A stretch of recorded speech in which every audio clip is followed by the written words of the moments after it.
be funny, I would end up doing it for a living. I developed a way of making my eyes go blurry. I decided that if I could not see others, then they could not see me. As much as I wanted to hide, my parents did not encourage this.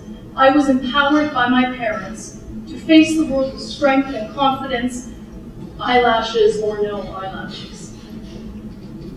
If only it was that easy. I needed some way to get their attention, some way to tell the world that I was in pain, but what? Well, in grade 8, we were shown a video on eating disorders.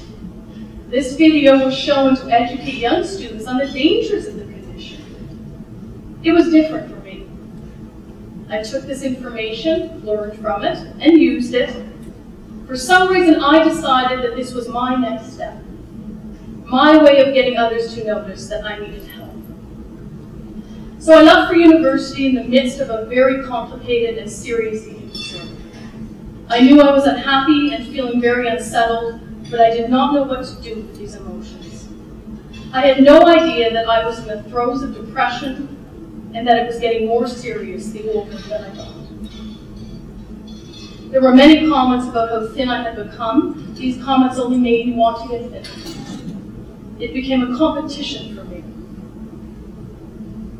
I thought it was I who was in control. Was I ever mistaken? It was crazy, getting comfortable and ready to pounce on me. It was at this point that I could no longer hide the fact that something was terribly wrong. I was excelling at university but was forced to pull out in order to get well. It was my roommate that noticed and phoned my parents. Get well? That sounds simple, right? I mean, there must be a specialist somewhere who could diagnose me, fix me up, and get me back on life's path where I belong. Not so easy. So this is where crazy really happens. This is where we first officially met. There was not just one specialist, there were many. I spent time in at least 4 Ontario hospitals and 2 outside of the country. I was 19 years old and in psychiatric wards, sharing rooms with middle-aged women being wheeled out before sunrise for electric shock treatments, then waking to their tears of pain and listening to their fears that they would never escape from beneath the black cloud that had hovered over them for so long. Underneath the drug-induced straitjackets that bound these women, I saw intelligence, I saw beauty, and humanity. The whole cries of these women are a part of me and always will be. I believe to this day they are a part of the driving force behind my desire to speak out. I am speaking up for them too. Was this my future? Was all hope lost for me too? I refused to believe this. I fought with all my might not to be crazy. You see, crazy was something that I feared. It was like this terrifying club that I was being pressured to belong to, and I just didn't want to. Crazy to me meant lifelong labels that were attached to judgment and shame. It seemed to me that the doctors and nurses wanted me to belong, and I knew that it was probably the most sensible thing to do, but I just couldn't do it. I waited and I waited for another way, and I prayed that it would come. I made the best of my time in hospitals. I was nice to the nurses, tolerated intelligent conversations with psychiatrists, and often marveled at how I could end the meetings early by just telling them what I knew they wanted to hear. Instead of being in a university lecture hall, I was forced to spend time in community group, doing crafts and social exercises along with other patients. The highlight of my day was filling out the hospital menu and trying to motivate fellow patients with conversations and hugs. I know that I asked myself many, many times, why am I here? How did I get here? To this day, I don't really have an answer to that question. The only thing that I know for sure is that if I wasn't there, I wouldn't be standing here before you tonight. It is the memories and the experiences of my time in hospitals that have left some of the greatest wounds on me. It was at this time that crazy became as close as it was ever going to get. I was fighting for my life. There were times that I wanted to scream, I didn't mean it. I can be normal, just give me another chance. Deep down, however, I knew I needed help. Crazy was winning and fast. Normal was no longer me. I didn't belong to that club any longer. I was labeled and slowly began to live up to my label. I did eventually find hope. It was with a counselor in Santa Fe, New Mexico. My parents were desperate, and as if it was meant to be, they stumbled across my Peter on the internet one day. They ordered his book, and for the first time, someone was describing me.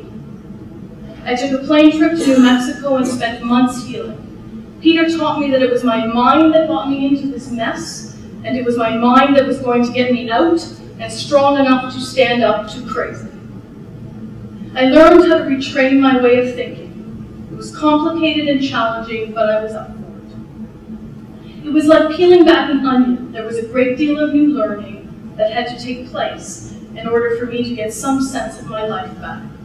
It took years of hard work, the hardest work I've ever done. I was finally able to return to university and graduate. Happy ending, right? Well, mental illness is like a gray cloud on an otherwise sunny day. It doesn't always like to leave that in. The stresses that life had in store for me as a new graduate and a woman in her mid-20s were challenging. I stumbled again and again. I was vulnerable and crazy moved. I looked crazy in the eye many, many times. But I had something else inside of me, and that was the realization that hope and recovery were within my reach. I had been there. I knew how good it felt, and I knew that I could get there again. I also knew crazy all too well, and how capable it was of robbing me of everything that I had worked so hard for. I was not prepared to give crazy one more minute of my life. I learned what my triggers were and what to do when symptoms of depression began to creep back into my mind. Peter had taught me what to do, and I also learned very quickly that if I did not pay close attention to this knowledge, it could mean my life, literally. This insight was my biggest weapon in fighting off crazy when it got close. Unfortunately, everyone is not lucky enough to find a Peter. We need the funding to train and to hire more Peters. They are out there. To this day, insight and awareness is critical for me.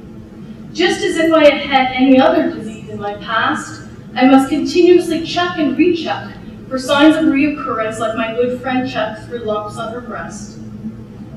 There is nothing to say that my disease will return, but I believe I must be diligent and responsible, keeping my mind as healthy and as fit as I can. Now, the part of my journey that I have not dwelled on tonight for good reason is the really dark part. The part where I saw suicide as my only option, spending every waking thought trying to determine when a good day would be to kill myself. Trying medication after medication to no avail, facing label after label and eventually agreeing to settle on one, only to have it changed by the next doctor. Going to bed and knowing that the only sense of relief was the thought that I might not wake up. Truly not knowing how I was going to get through another day, but somehow doing it. Being able to see the place that I longed to get to, but not being able to get there.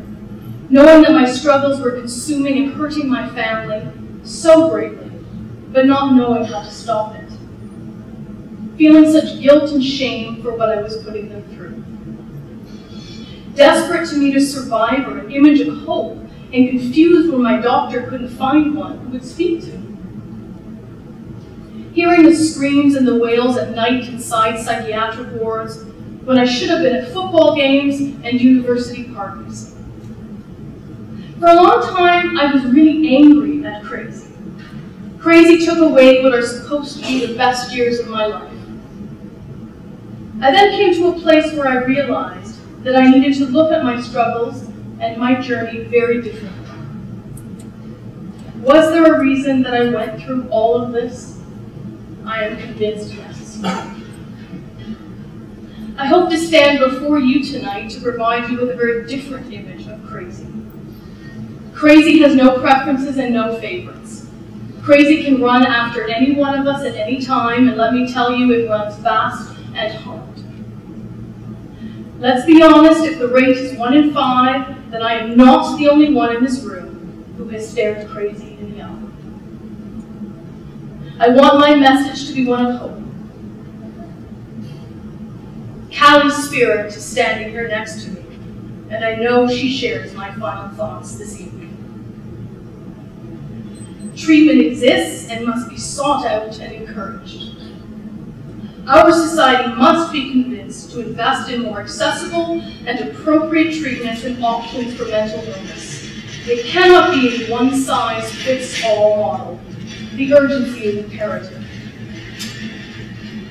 We can no longer accept the shame and the stigma that is attached to mental illness. We need to stand together and start talking about words like depression, anxiety, and suicide. We can no longer live with the shame of having had a mental illness or of knowing someone who has. Until we begin to open up the barriers to acceptance, the stigma and shame of mental illness will exist in our communities. I know what it is like to live with this dark secret and the feelings of shame that accompany it. It is wrong and unacceptable that we allow this to continue. We need to change the way we look at mental illness and think about it. My story is not unique. I am simply one person who had a disease called depression. This disease was not my fault. It just happened like so many diseases do. I survived because I sought treatment and I stuck with it even when I didn't want to. This disease does not define me, but it is a part of my life story. I will no longer live in shame. My name is Hilary Abbey.